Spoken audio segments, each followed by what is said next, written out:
Kailashahar RGM মহকুমা হাসপাতাল সদ্যজাত শিশু মৃত্যুকে ঘিরে এক সমালোচনার পাহাড় বইছে সোশ্যাল মিডিয়ায় এই মুহূর্তে।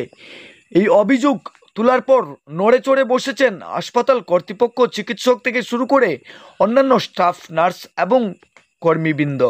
বুলটি দেবনাথ নামক প্রসূতি এক মহিলা 11 জুলাই ভর্তি হন এবং 11 জুলাই সকালে সন্তান প্রসবও করেন তিনি।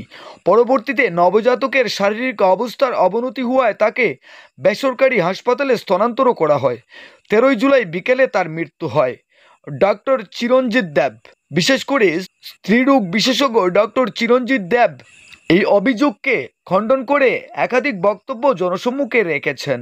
তবে আর যাই হোক, ডক্টর চিরঞ্জিত দেব, যিনি প্রসূতি বিভাগে কাজ করেন, দীর্ঘদিন ধরে কৈলাসহরে থেকে এই চিকিৎসা পরিষেবা প্রদান করে যাচ্ছেন, যা আমরা কৈলাসহরবাসী অবগত আছি। ওনার কাছে ঊনকোটি জেলার থেকে শুরু করে আশেপাশের অনেক পেশেন্টরাই এসে কৈলাসহরে প্রাইভেট কিংবা সরকারিভাবে চিকিৎসা পরিষেবা নিয়ে যান। তবে একটা জিনিস না বললেই না হয়, কৈলাসহর মহকুমা হাসপাতালে ডক্টর চিরঞ্জিত দেব এমন একজন ব্যক্তিত্ব, যিনি ডোর টু ডোর হাসপাতালের যেটা ডিউটি উনি প্রতিনিয়ত করে যান, সেটা আমরাও উপলব্ধি করতে পেরেছি বিগত দিন। জ্বর কিংবা বৃষ্টি হাসপাতালে ওনার ভিজিট বন্ধ আছে এমনটা হাসপাতালের বেডে থাকা কোনো পেশেন্ট বলতে পারবেন না। আমরা দায়িত্ব নিয়ে বলতে পারি, কৈলাসহরের মধ্যে অন্যতম এই চিকিৎসক, যিনি প্রতিনিয়ত ওনার হাসপাতালের যে রাউন্ড যেটা এটা ঠিক থাকে, যা আমরা প্রতিনিয়তই লোক সমাজে গল্প করে বলে থাকি। ডক্টর চিরঞ্জিত দেব, যিনি দীর্ঘদিন ধরে কৈলাসহরে স্বাস্থ্য পরিষেবা দিয়ে আসছেন, তিনি এই বক্তব্যকে খণ্ডন করতে গিয়ে বলেন, বেবিটার শারীরিক অবস্থা একটু খারাপ হওয়ায়, জন্মের পর ঠিকমতো কান্নাকাটি না করায় আমরা তাকে রেফার করেছিলাম। মেডিকেল অফিসার ওনার সাধ্যমতো চেষ্টাও করেছিলেন। গোটা বিষয়টা জনসম্মুখে তুলে ধরে তিনি একটা বিষয় বুঝাতে চাইলেন আকারে কিংবা ইঙ্গিতে, যে এই ঘটনাটা মূল বিষয় না। মূল বিষয়টা হচ্ছে হাসপাতালকে ধমকে দেওয়া, আমাকে টার্গেট করা, হাসপাতালের উন্নয়নে বাধা ডালা একটা চক্রান্ত, দুষ্টচক্র কাজ করে থাকতে পারে। তাই বিশেষ করে উনাকেও টার্গেট করে এই ঘটনা হতে পারে বলেও একটাবার হলেও তিনি বুঝাবার চেষ্টা করেছেন। এবার নিয়ে যাব আপনাদেরকে উনার বক্তব্যে, আপনারাই বিবেচনা করবেন। তবে মাননীয় মুখ্যমন্ত্রীর হাত ধরে পুনরায় চালু হওয়া এই কৈলাসহর মহকুমা আরজিএম হাসপাতালে যে সমস্ত পরিষেবার ঘাটতি রয়েছে, তার মধ্যে হচ্ছে স্টাফ এবং চিকিৎসক রয়েছে বিরাট যেটা সমস্যা, সেটা পানীয় জলের। হাসপাতাল কর্তৃপক্ষ পানীয় জলের জন্য আংশিক একটা ব্যবস্থা পরিষেবা চালু রাখলেও সেটা রীতিমতো যোগান দিতে পারছে না।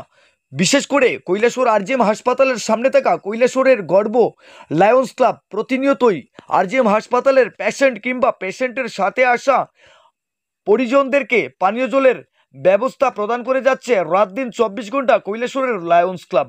তাই আমরা রাজ্য সরকারের কাছে জোরালো দাবি রাখবো, কৈলাসহর মহকুমা হাসপাতালকে যেভাবে পুনরায় চালু করেছেন, ঠিক সেভাবে যাতে তার সমস্ত গুণগত মান, চিকিৎসক, স্টাফ, নার্স, পানীয় জলের ব্যবস্থা থেকে শুরু করে সব কিছু যাতে ঠিকঠাক আগামী দিন পরিষেবা প্রদান করতে পারে এই আরজিএম হাসপাতাল কর্তৃপক্ষ, তা যেন আমরা কৈলাসহরবাসী উপলব্ধি করতে পারি। Bureau report, Lal Shakti news. Bulti Debnath, wife of Mithun বিশ্বাস নামে একটা পেশেন্ট আমার রেগুলার ফলো আপে ছিল। সে অ্যাডমিশন নেয় ব্যথা নিয়ে, লেবার ব্যথা নিয়ে। তো আমি তাকে তৎক্ষণাৎ এসে এক্সামিন করি, আর প্রয়োজনীয় যা মেডিসিনপত্র প্রয়োজন সে আমি সব প্রেসক্রাইব করে যাই আমার নার্সিং অফিসারদের। সেই মোতাবেক ওরাও প্রয়োজনীয় মেডিসিনপত্র দেন। রুটিন মাফিক আমি রাত্রেবেলা রাউন্ডে আসি। রাউন্ডে আসার পর আমি আবার আমার ব্যথা বাড়ানোর জন্য যে সমস্ত মেডিসিন দেওয়ার প্রয়োজন সেগুলো দিলাম। তারপর একই সময়ে আরও দুটো পেশেন্টের ডেলিভারির ব্যথাও ছিল, ওরাও এর মধ্যে ডেলিভারি, ওই পেশেন্টগুলো ডেলিভারি হয়ে যায়। তাদেরও বেবি সুস্থই ছিল। বেবিটা ডেলিভার হলো, কিন্তু ডেলিভার হওয়ার পরে বেবিটা সে কান্না করেনি।